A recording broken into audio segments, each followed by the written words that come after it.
Welcome. Thank you, Harry. Yep, morning everyone, and tough story to follow, but I'm going to do my best. So, Apollo Hill, gold deposit,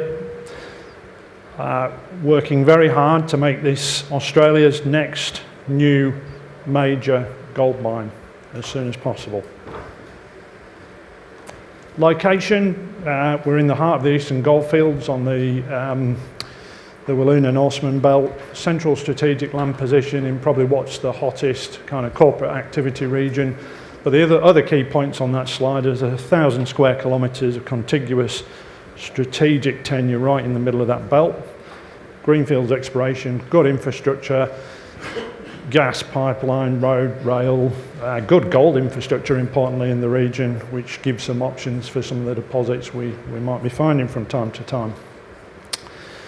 Strengths on that slide there from terms of a corporate snapshot, very well funded at the moment, and we're just about to deploy that sort of $18 million into some serious drill programs. I think Simon's talking about 90,000 metres, we've got 70,000 metres planned. My holes are very shallow from surface to get to the mineralisation, so I'd argue I've got a bit more leverage.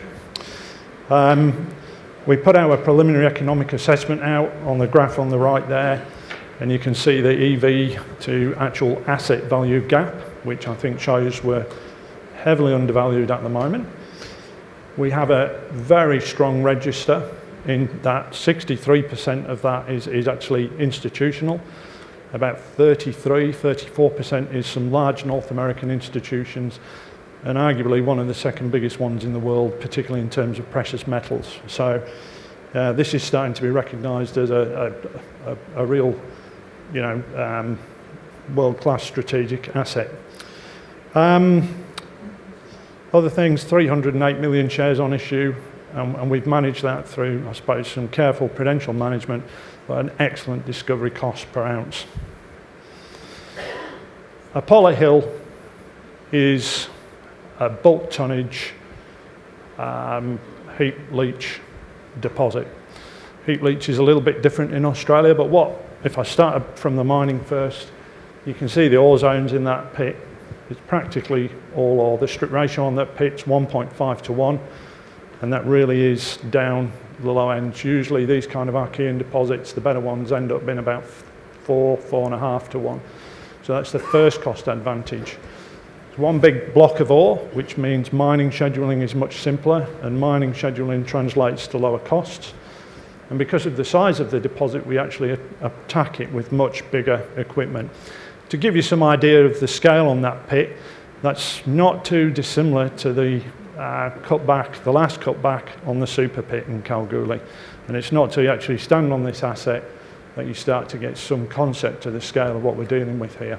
And for those of you who've ever been to Kalgoorlie, that's quite confronting when you look over the edge of that pit. If we look at that in cross-section, you can really see how that strip ratio starts to work. Again, practically most of the pit is ore. The other thing there, if we look at, say, the green level, that green level down, which is about year 4, the ore zone on the pit floor is 180 to 200 metres wide of continuous ore. And again, that translates into a very simple bulk tonnage, low-cost mining process. And Apollo Hill is really a margin play where we have a tremendous volume and a really sensible margin due to this low-cost mining scenario. And the best businesses in the world are those with volume and margin. This has actually got a very respectable margin and volume.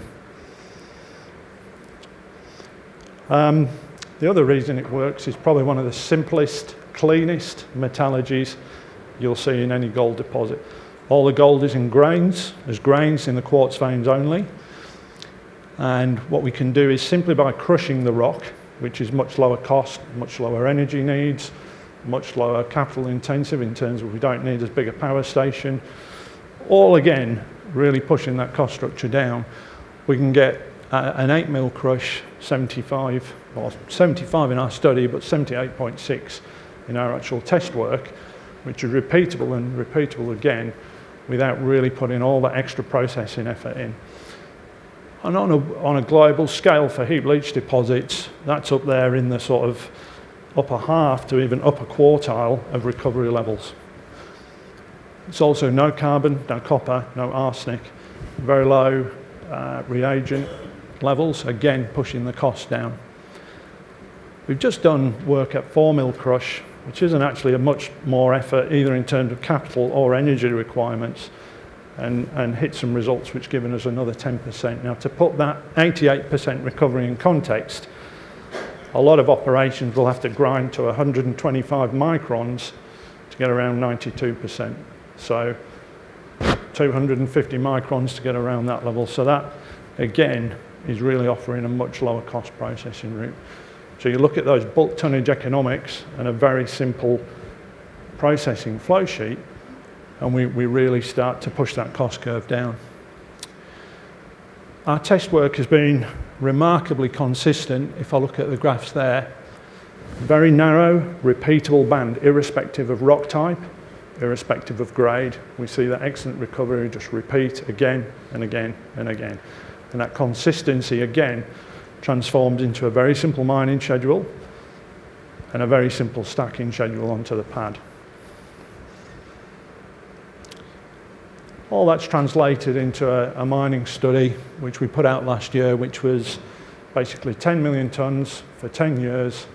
That's pretty big production in terms of any gold mining operation, to produce about 122,000 ounces, and we're going to come on to the costs.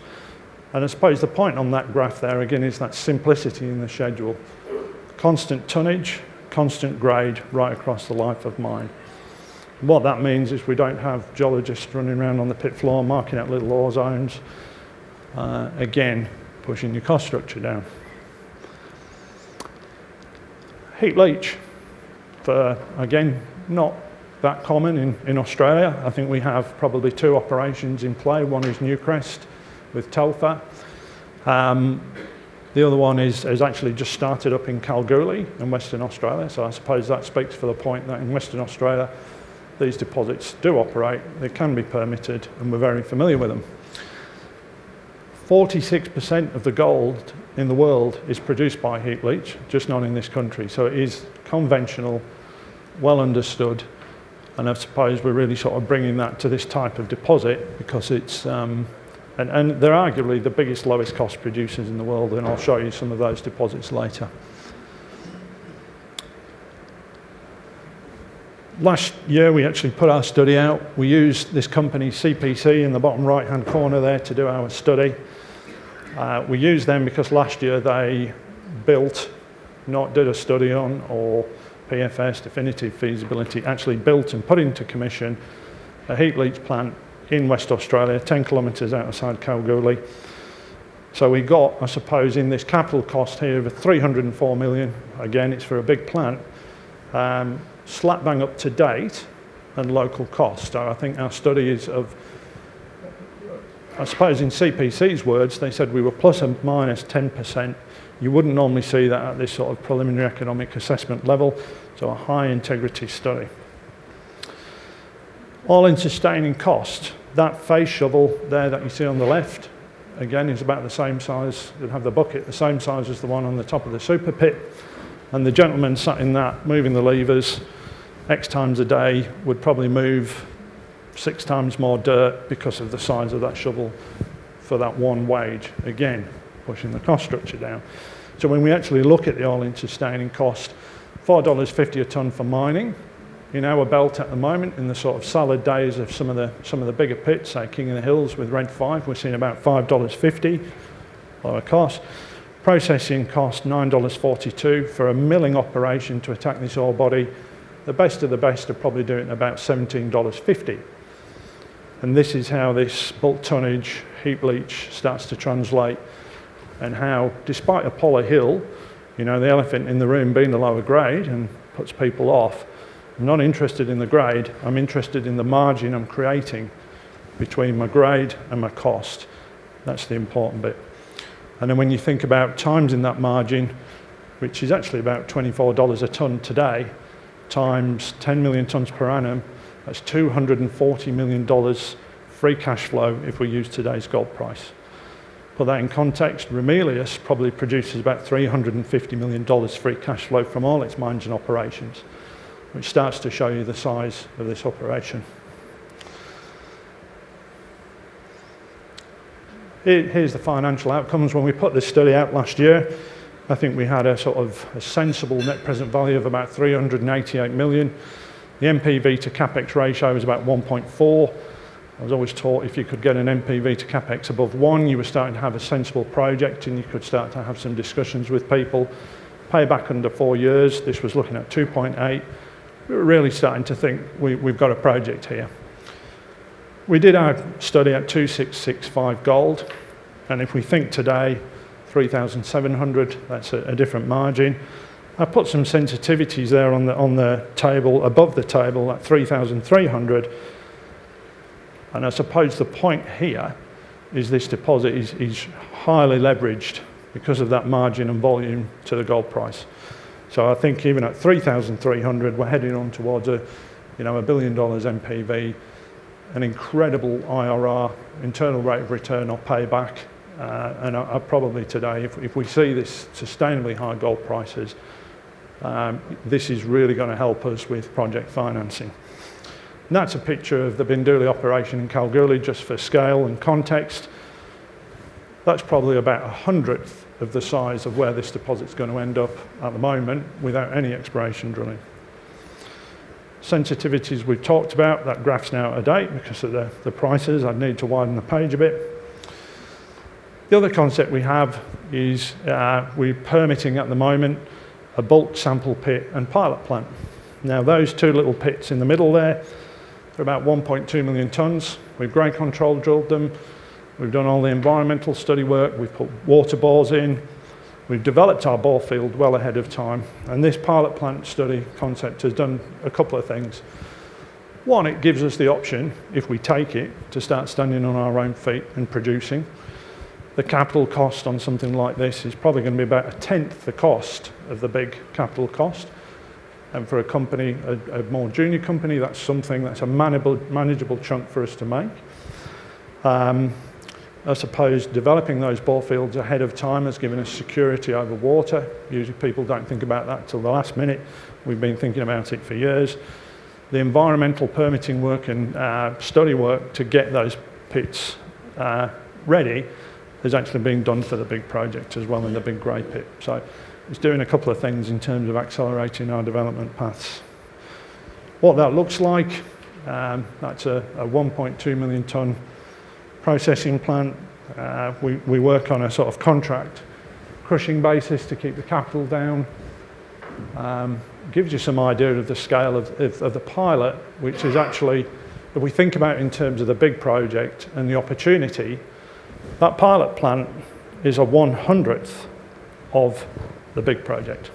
So this is a serious asset. The production there is only 1/10 of the scale of what we'll be doing at full scale. But it does actually give us the meaningful opportunity, and this will sort of produce about 24,000 ounces, subject to financial investment decision permit and approvals.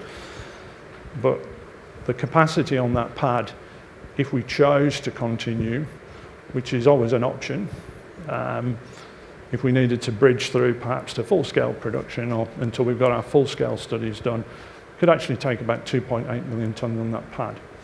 So again, that would require extra permitting. Beyond that, we're not finished with our exploration, and I think I sort of mentioned those 70,000 metres. 50,000 metres are going into this. We've got one rig going already. There'll be another 2 rigs by the end of the month. And I suppose when you look around that map, we're not finished. You can see lead intersections to the north, to the east, to the west, to the south. What I'm really trying to do is pop that shell bigger and pop that shell at depth and really keep those ounces per, I think Simon talked about ounces per vertical metre. I'm trying to keep ounces per cubic metre in that single simple pit as big as possible. And I think with a resource upgrade planned for later in 2025, I think that's a real important catalyst for even the next stage of growth of the deposit. Apollo Hill there is the yellow dot, and we're just starting to pull ahead of the crowd. Those operations are in production. And of course the dream is to be the big ones up there, but I suppose we're there on a global scale in terms of grade, tonnage, ounces. We've done our homework on our cost structure. We're certainly even starting to pull ahead of that crowd now. Regional exploration, and I can feel someone behind me. I'll just walk over here in case she gets me. Oh no, she's following me.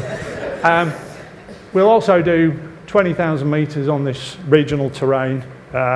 We found 16 gold deposits outside the main corridor so far in our exploration, but we've never had access to that central corridor along strike of Apollo Hill. And I think the best place to find another gold deposit is along strike of another gold deposit, as we've already seen some fantastic discoveries in the previous 15 minutes. And in June this year, we were given permission by the traditional owners to get into that key exploration terrain. And I think it's not impossible we don't find another Sunda Gwalia or another Apollo Hill or another King of the Hills. And I suppose really look for that transformational discovery like that you've seen at Hemi with De Grey or with Gold Road. All right, they're going to go and talk to you on the booth. Ladies and gentlemen, please thank Ian Bambourough.